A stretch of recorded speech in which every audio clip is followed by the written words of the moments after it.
வடக்கு பக்கத்தை தவிர வேற ஏதாவது கிரகம் இருந்தா அதை ஹிரண்ய நாபி அப்படின்னு சொல்லுவோம். இந்த மாதிரி வீட்டுல தங்குனா சர்வ ஐஸ்வர்யமும் தனபுஷ்டியும் கிடைக்கும்.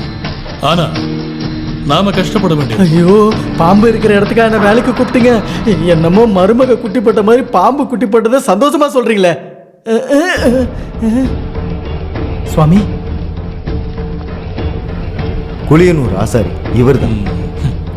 குளியனூர் ஆசாரிக்கு உளி பிடிக்கும் போது கை நடுங்குமா? இல்ல, உளி நடுக்கும். யார்கிட்ட பேச தெரியுதா? அதே குளியனூர் ஆசாரியோட குடும்பத்துல குசும்பா பேசுறது பரம்பரை சொத்துதான். அதுக்கு இந்த பூமியில மருந்தே இல்லை. உன்னோட தேவை எனக்கு இருக்கு, அதுக்காக தான் உன்னை வர சொன்னேன். எதுக்குன்னு தெரியலையே. மந்திரம் எல்லாம் சொல்லி தந்தா தப்பு இல்லாம சொல்ல தெரியுமா?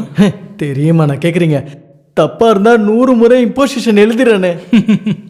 இவனை கூட்டிட்டு போய் குளிப்பாட்டி சுத்தமாக்கி. மன்னிக்கணும், போன ஞாயிற்றுக்கிழமை தான் குளிச்சேன். நான் அடுத்த ஞாயிற்றுக்கிழமை குளிச்சுக்கிறேன். முதல்ல வா. என்ன ஏன் இப்படி தொல்லை பண்றீங்க? நான் குளிச்சுக்கிறேன் சொல்றேன்ல, வா. ஐயோ.